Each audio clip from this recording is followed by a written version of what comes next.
როგორი მამაა გიორგი ჭანელიძე? როგორი მამა შვილისთვის? ხო. თუ ერისთვის. ორი. მამა ხო ესეთი სიტყვაა, ბევრი პუნქტისა. სტალინიც ხო იყო რაღაც ერების მამა, არის კიდე მამაზეციერი და არის რაღაც ტრაგედიის მამა ვიღაცა. მათემატიკის მამა. ხო და ამ შემთხვევაში მამინაცვალი და რა როგორი მამაა შვილისთვის და იუმორისტი. შვილისთვის ვარ ერთადერთი მამა და როგორც ის არის ჩემთვის ერთადერთი შვილი. ხო და ვცდილობ რომ მამის ფუნქციებიდან არ გავიდე. მამა რო ხარ, ყველაფერი არ ახარ. ხო, რაღაცები არ არის მამის საქმე. აი, კაი რამე თქვი. მათ შორის არც იმას აკამდეს არა მსრულწლოვანი გახდე. რაღაცები მაინც თვითონ უნდა გადაწყვიტოს. აი მე ვერ წარმომიდგენია თუ შეიძლება რომ თქვენ რაღაც კაცრი იყოთ, სიმკაცრე გჩვეულოდეთ, არ ვიცი.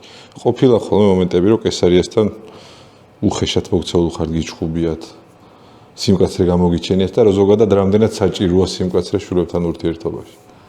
გავაჩნია შვილი თუ ხედავ რომ რაღაც უბსკრულის პირას არის პირდაპირ გაგებიდან გადატანით და რაღაცა გამოუსწორებელი რაღაც აპირებს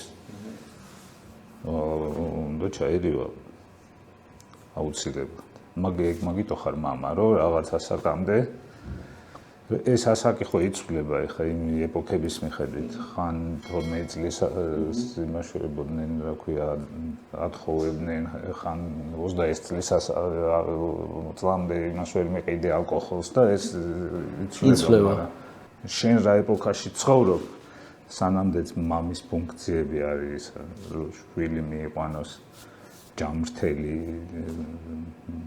შეძლების დაგვარად განათლებული და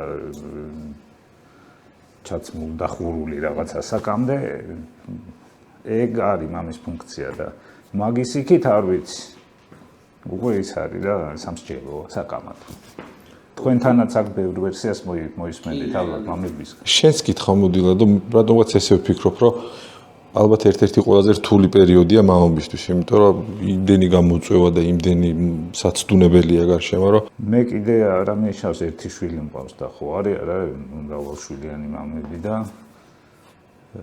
მრავალშვილიანი მამები სხვადასხვა ცოლისგან და რავი ეგეთი მამების ალბათ მამობა ის არის რა დღეღამის მთავარ ნაწილი რაც შიც უნდა გაატაროს და დახარჯოს კონკრეტულად მამობაა იმიტომ რომ იმდენ შვილთან უწევს ურთიერთობა და იმდენი პრობლემის გააზრება და მოგვარება ხო და ერთი შვილი როცა ყავს მაინც ჩემი თვითსაც უფრო მეტი დრო გაქვს